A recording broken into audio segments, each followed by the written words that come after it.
I have a great relationship with President Xi, and I think it's going to remain that way. We have a lot of things to discuss. I wouldn't say Iran is one of them, to be honest with you, because we have Iran very much under control. We're either going to make a deal or they're going to be decimated. So one way or the other, we win. We're going to be talking with President Xi about a lot of different things. I would say more than anything else will be trade. That's President Trump. He is on Air Force One right now, preparing to touch down in China for his high-stakes summit with Xi Jinping. Discussions will include trade, AI chip sales, farm goods, and China's support of Iran and its support of Russia. The historic summit happening as several CCP companies have already been sanctioned for aiding Iran's effort to build up weapons and missile systems and helping them with that. More than a dozen top American business leaders are traveling with the president to Beijing. They include NVIDIA's Jensen Huang, Apple's Tim Cook, Tesla's Elon Musk, BlackRock's Larry Fink, and many others, as you can see. The president writing on Truth Social overnight, quote, "I will be asking President Xi, a leader of extraordinary distinction, to open up China so that these brilliant people can work their magic and help bring the People's Republic to an even higher level." Joining me now is Tennessee Congressman Andy Ogles. Congressman, good to see you. Thank you so much for being here. So what would you view as a victory for this trip with the president and Xi Jinping?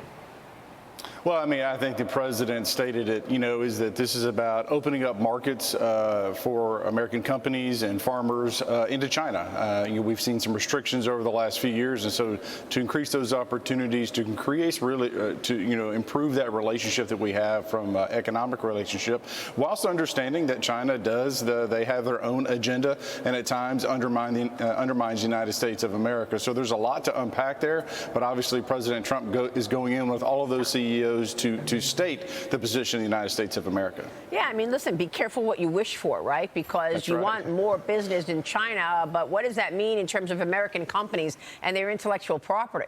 We know that they've been stealing IP for decades, and now we're worried about surveillance.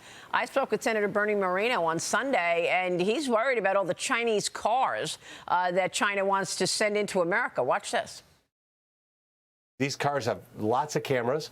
They send back data to the Communist Party and can be remotely controlled by the Communist Party. Could you imagine letting those vehicles into the U.S.?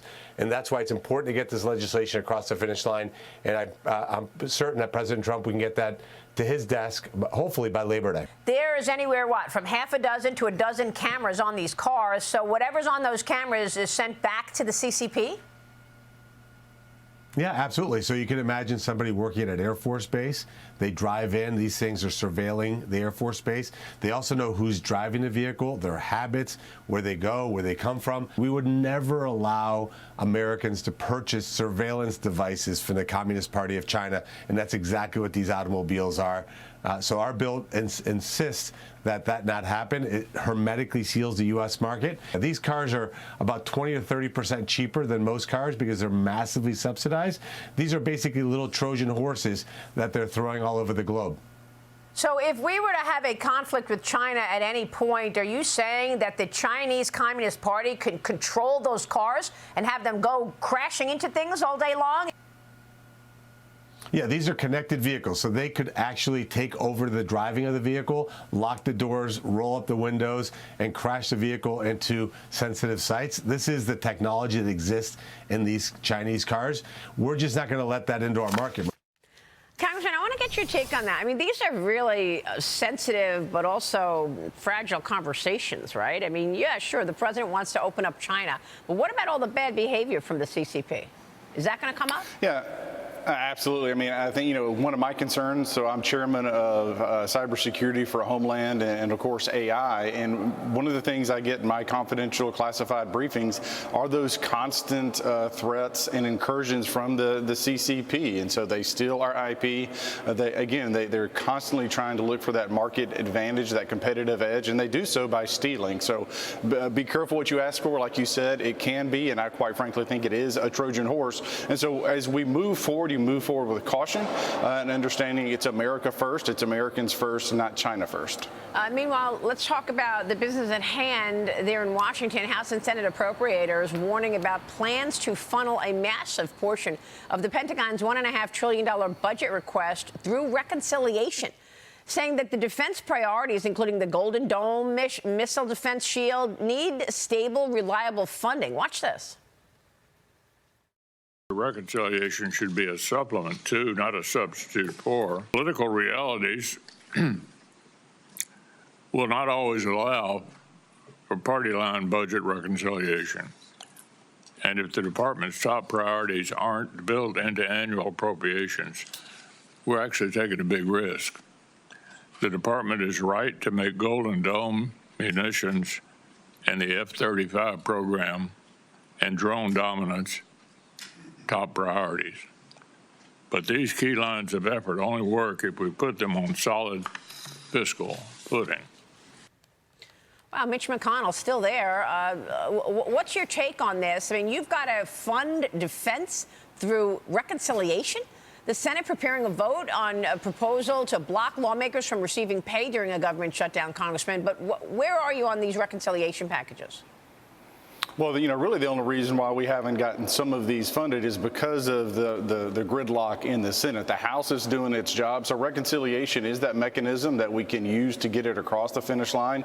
And I would argue that that's not necessarily a bad thing because, you want the appropriations process, you want accountability. So the more that you move into mandatory spending, the more you lose control over that ballooning deficit that we all know is a problem when you look at the overall economy. So now I don't think there'll be a reconciliation 3. I think ultimately we're going to run out of time. So reconciliation 2 is incredibly important to the economy, getting our economy going, getting interest rates and inflation down. So there's a lot here that's at stake, and we need the Senate to do, quite frankly, do their job. Well, yeah, but hold on, because your reconciliation 2 is just going to be skinny, right? You're just going to fund CBP and ICE and have $1 billion in there for the ballroom. So where's the money to be for the determined, priorities? I think there's a lot that's being discussed right now. So what happens, we'll see. But I think this is really going to be our last opportunity as we go into the summer to get major funding done. That goes through some sort of appropriations process. And this idea that there'll be a reconciliation 3, I'm skeptical. So let's focus on the opportunity at hand. So then, what happens to housing? What happens to Save America? That's right. What happens to the defense money? Well, when it comes to Save America, I do believe Senator Thune said yesterday that was stalled. And so, again, we've passed some version of Save America twice in the House. The Senate has it. They could pass it today. They could pass it tomorrow. They need to do their job instead of pointing their fingers and coming up with excuses, quite frankly. Look, the American people are waiting for us to get it done. Yeah. The House is doing its job. The Senate needs to do theirs. Well, you just said there's not going to be a third package, which I think is, that will be a disappointment for people. But look, let me move on to redistricting, because Republicans scored a big win in Missouri as the state Supreme Court upholds a new redistricted map, giving the GOP a 7-1 advantage going into the midterms. You've got Republican state senators in South Carolina joining Democrats to shut down a proposal allowing the chamber to consider redistricting later this week.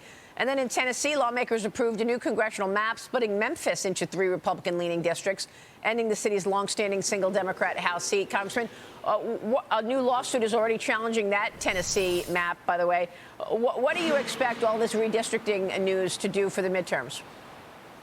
Well, I think statistically, when you look at the party in power loses the midterm, so in this case, it would be the Republicans. And so with this redistricting, look, you can look at the Northeast. Democrats have been doing this for decades. Now the Republicans, because of the Supreme Court ruling, we're finally being able to redraw our maps to be more representative of our portion of the country. So that being said, so I now have part of Shelby County, part of Memphis, and so a lot more traveling, a lot of new counties, but I'm looking forward to it. But this is the way forward. And so I think as we go into this next cycle, we the Republicans will hold the House of Representatives in those battleground seats. We only need to win 3 or 4, which we can certainly do. So you think you could actually win this and not lose the majority in November? Real quick, the Justice Department has agreed to return your cell phone and destroy the personal data obtained from it after the Biden-led FBI seized your phone back in August of 2024. I know you're going to share your personal story of mass surveillance under Biden with other members of Congress who were also spied on, and you told us a little about it. What happened? Well, I mean, it matters who leads. And so under President Trump, under this Department of Justice, starting with Bondi, now Todd Blanche, we're getting back to the idea of law and order. And so Biden weaponized the government against the American people, against members of Congress. I wasn't the only one. You look at Congressman Scott Perry, you look at Arctic Frost, you look at the senators that were targeted. They were spying on members of Congress, which is a violation of the United States Constitution. You have the speech and debate clause, which is very clear. And so this is a caution and a wake-up call to the American people that we must have control over the U.S. government, and it can't be spying on us. So you. They just came over to you and said, Congressman, give me your phone? Yes, ma'am. And so I turned it over. I spent the last 2 years working with the DOJ, clearing my name. It's taken 2 years. And quite frankly, the impact that has on your family, my little one still has nightmares, afraid that his dad's going to be taken away by big bad Biden and his Department of Justice. That should never happen again. But what was the answer to coming over to you in the middle of your private family time and demanding your phone? Why did they do that? Well, you know, had an FEC violation, which is a civil issue, which we fixed, by the way, and they tried to turn it into a criminal case. But I had gone after Jack Smith. I had issued articles of impeachment against Kamala Harris, and this was 2 weeks later, they're coming after me. And so this is what the Biden DOJ did to me, to other members of Congress, to senators, and to the American people. Unbelievable. Andy Ogles, thank you very much for joining us with all of that. We'll see you soon, sir. We'll take a break and then talk with the CEO of Salute next, right here. You're watching Mornings with Maria, live on Fox Business. Stay with us.